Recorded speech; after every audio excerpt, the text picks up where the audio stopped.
आपનું સ્વાગત છે ને હું છું પ્રવીણ કુમાર। વાત કરીએ છીએ ગણદેવી તાલુકાનું તલોદ ગ્રામ પંચાયત છે। તલોદ ગ્રામ પંચાયતમાં આ તમે પાછળ જોઈ શકો છો ઘર છે।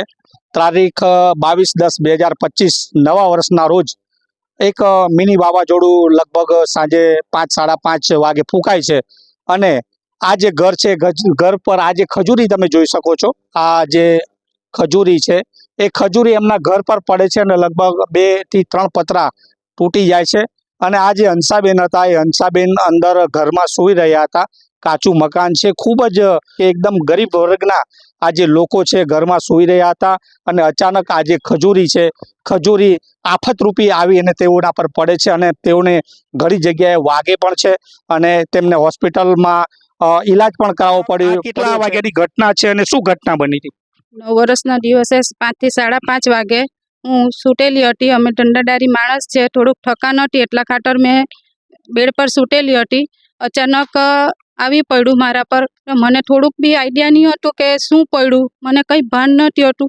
એટલે જેવી જાગી તો મને હું ચીસ પાડીને ઊભી થઈ ગઈ કે શું થયું। એટલા મારો છોકરો, મારો હસબન્ડ તરત જ દોડી આવ્યા અને બધું મારા પરથી ફેડી બધું ઉંચકીને મને અંદરથી બહાર કાઢી।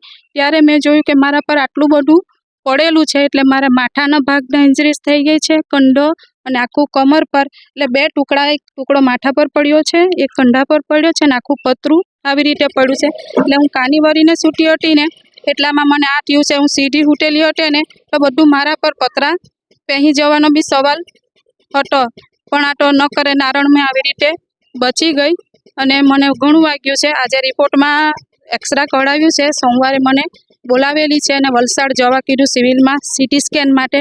ઝાડ છે, ખજૂરીની ઝાડ છે, કોનું છે?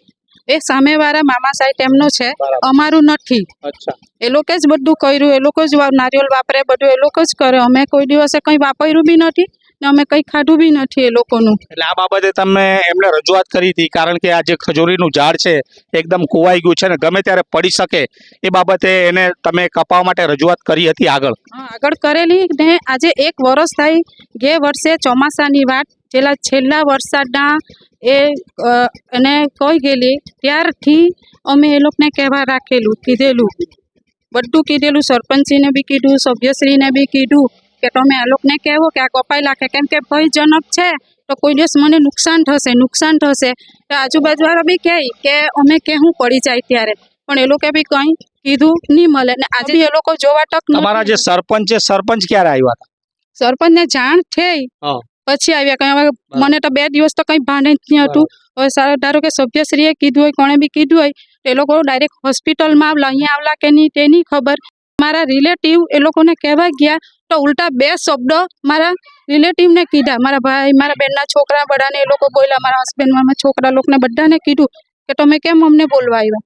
આજે ન કરે નારાયણ, મારું મૃત્યુ જ થઈ ગયું હોતે તો એ લોકો 2 દિવસ અફસોસ કરતે, પણ મારો પરિવાર જિંદગીભરનો અફસોસ રહેતે ને। આજે અમે ગરીબ કક્ષામાં છે, મહેનત કરીને ખાઈએ છીએ, અમે કોઈનું લઈને પાકેલા નથી। શું આશા અપેક્ષા શું છે સરપંચ પાસે, તમારા જે અહીંયાના જે સભ્ય છે, સભ્ય પાસે શું અપેક્ષાઓ છે?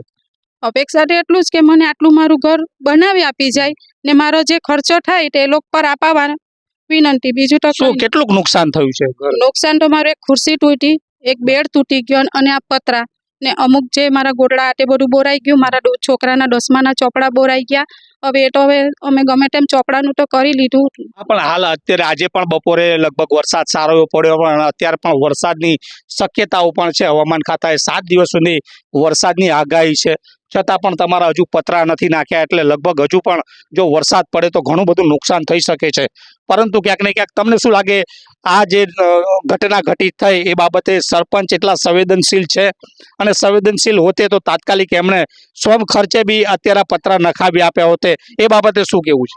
એ જ તો અમે કહે કે તમે આટલી મોટી મોટી વાત કરે. બધા મેં જોયું કે સારા માણસ છે, તમે આટલા સરસ માણસ છો તો પછી આટલા દિવસ કેમ બેસી રહ્યા? બરાબર. આટલી તકલીફ છે તો બેન મારા ખર્ચે તમને કરી આપી જામ. તમે ભલે જ્યારે મારી આવે સહાય ત્યારે તમે ગમે તે રીતે એડજસ્ટ કરી લેતે, પણ હવે આવુંમાં મેં કેમ રહેવાની? મારે સુવાની તકલીફ, બેહવાની તકલીફ. હવે મને આરામ કીધું, મારો કમરના ભાગે વધારે દુખાવો છે તો મારે બિલકુલ નહીં ઊભી રહેવાય કે નહીં બેસાય.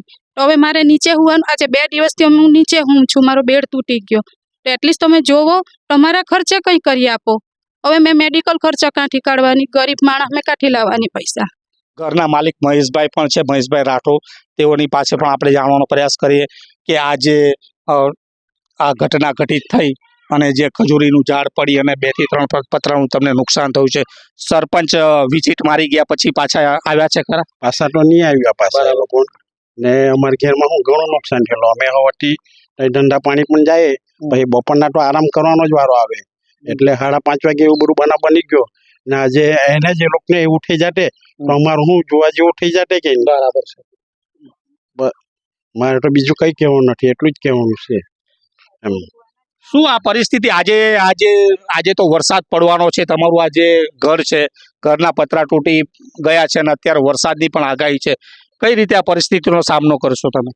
હવે શું કરીએ? હવે એવું જ હોવા પડશે પાછું અમારે બધું. બરાબર. હવે પાણી તો પાણી, હવે આમ તેમ બહાર બી હોવા પડે. કોઈ સરપંચ પાસે વૈકલ્પિક વ્યવસ્થાની આશા ખરી તમને?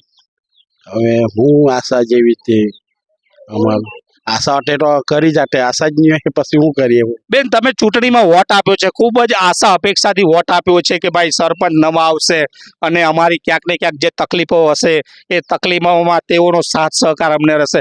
પરંતુ આજે જે પરિસ્થિતિ છે, પરિસ્થિતિને લઈને તમને હવે અત્યારે કેવું ફીલ થાય છે? શું મહેસૂસ કરો છો તમે? મને ખરેખર એટલું ખરાબ ફીલ થાય ને કે આજે મેં ગામ સારું કે જ્યારે બી ચૂંટણી આવે તો હું એક હોદ્દેદાર છે ગામની રીતે હું ઘણી એવી મદદ કરું. કોઈને એવું લાગ્યું નથી કે આજે તમે 2 માણસને બી પૂછો કે આ બેન કેવા છે, તેમ જ કે અમને હરેક દિવસ મદદ કરનારા બહેનો છે. પણ આજે જ્યારે મારી પરિસ્થિતિ આવી, આજે મેં ઉત્સાહે ફોન કર્યો કે કામ કર્યું એ લોકોને ચૂંટણીમાં પણ, ને આજે જ્યારે મારી પરિસ્થિતિ આવી ત્યારે આટલા ઉત્સાહે કે આટલા મનથી એ લોકોએ મારું કામ નહીં કર્યું. શૂન્ય બરાબર છે. ભલે તમે મારું કામ નહીં કર્યું. હવે આજે આટલો વરસાદ છે, આખી રાત રહ્યું, હવે મારે ઊંઘવાનું કાં બેસવાનું કાં. હવે આટલી મારી ઇન્જરી છે, મારે નીચે બિલકુલ બેસવા ના પાડી, સુવા ના પાડી. હવે કેવી રીતે મેં કરું? હવે એ કોઈ આવે તો કંઈ કહે, પણ તમે કમસે કમ 2 મિનિટ આવીને વાત તો કરો કે બેન આપણે શું કરવાનું છે. બરાબર. જ્યારે ચૂંટણી હતી ત્યારે મેં આટલું ઉત્સાહથી કામ કર્યું, તો એટલા ઉત્સાહથી તમે મારું કામ કરવા આવવું જોઈતું હતું. પ્રજ્ઞેશભાઈને બી કીધું, બધાને કીધું મેં, પણ કોઈ સાંભળ્યું નહીં મારું. પ્રજ્ઞેશભાઈને બી હવે તારે મેં કહેવાની છે કે ભાઈ આ પરિસ્થિતિમાં બી તમે જોવા નહીં આવ્યા. એને બી કોઈએ કીધું નહીં લાગે. પછી આટલી ઉત્સાહે મેં કામ કર્યું, એટલી ઉત્સાહે મારું કામ કરવાનું હતું એ લોકો એમ. આજે ગામના વ્યક્તિ તરીકે, ગામના રહેવાસી તરીકે જો મેં આટલું તમને મદદરૂપ થતી હોય તો તમારે એટલી મદદ કરવાનું. મેં તો હરેક મારા આદિવાસી સમાજને પણ કેમ કે તમે આગળ આવો ને મારી પરિસ્થિતિ જોવો ને કહેવું. મેં તો અનિલ પટેલને બી તો વિડીયો મોકલાવાની, મેં તો વિડીયો બી ઉતાર્યો, પણ મારાથી આવડ્યું નહીં એટલે મેં નહીં કર્યું એમ. ચોક્કસ આ છે ગરીબ અને ગરીબની વ્યથા. ચૂંટણીના ટાણે તો ખૂબ જ તેઓએ મહેનત કરી અને સરપંચને ચૂંટી લાવ્યા, પરંતુ જ્યારે આજે સરપંચની પરીક્ષા હતી ત્યારે સરપંચની જે પરીક્ષા છે એ પરીક્ષામાં સરપંચ નાપાસ થયા હોય તેવું તેઓએ જણાવ્યું. કારણ કે ચૂંટણીના ટાઈમે તો ખૂબ જ હર્યા ફર્યા અને સરપંચશ્રીને જીતાડવામાં તનતોડ મહેનત કરી, પરંતુ આજે જ્યારે આ આફત આવી છે, આફતમાં સરપંચ એકને એક વિઝિટ મારી અને જતા રહ્યા છે. નાનકડી એવી સહાય છે, એ સહાય પણ સરપંચ કરી શકતા નથી. તેના કારણે આજે વરસાદનો માહોલ છે, વરસાદની આગાહી છે અને અત્યારે જ્યારે 2-3 પતરા તૂટ્યા છે, એ પતરા જ્યારે તૂટી ગયા હોય ને અત્યારે જ્યારે વરસાદ એના ઘરમાં પડી અને તમામ જે ઘર વખરીને પણ નુકસાન પહોંચી રહ્યું છે, ત્યારે અહીંયાના જે મહેશભાઈ છે ને હંસાબેન છે, ખૂબ જ અત્યારે આક્રોશ તો ઠાલવી રહ્યા છે સરપંચ પ્રત્યે. કારણ કે ખૂબ જ નાની એવી સહાય પણ જો આ સરપંચ ના કરી શકતો હોય તો ખાલી મોટી મોટી વાતો કરવી, એ જે મોટી મોટી વાતો કરી અને જે દાવાઓ કરવા એ પોકળ સાબિત થાય છે. આ જે હકીકત છે અને આ છે વાસ્તવિકતા. જ્યાં સરપંચો છે, સરપંચે આ જ્યારે આ ઘટના ઘટિત થઈ ત્યારે તેમણે આગળ આવી અને કોઈકને કોઈક વૈકલ્પિકની વ્યવસ્થા કરવાની જરૂર હતી, પરંતુ અત્યારે અહીંયા ક્યાંક સરપંચ ને સભ્ય પણ દેખાયા નથી અને અત્યારે પરિસ્થિતિ ખૂબ જ વિકટ બની રહી છે. અહીંયાના જે આ રહેવાસીઓ છે, રહેવાસીઓ માટે અહીંયાના જે સભ્ય છે સભ્ય પણ આવ્યા નથી, સરપંચ પણ અત્યારે દેખાયા નથી ને વરસાદ અત્યારે ચાલુ થઈ ગયો છે.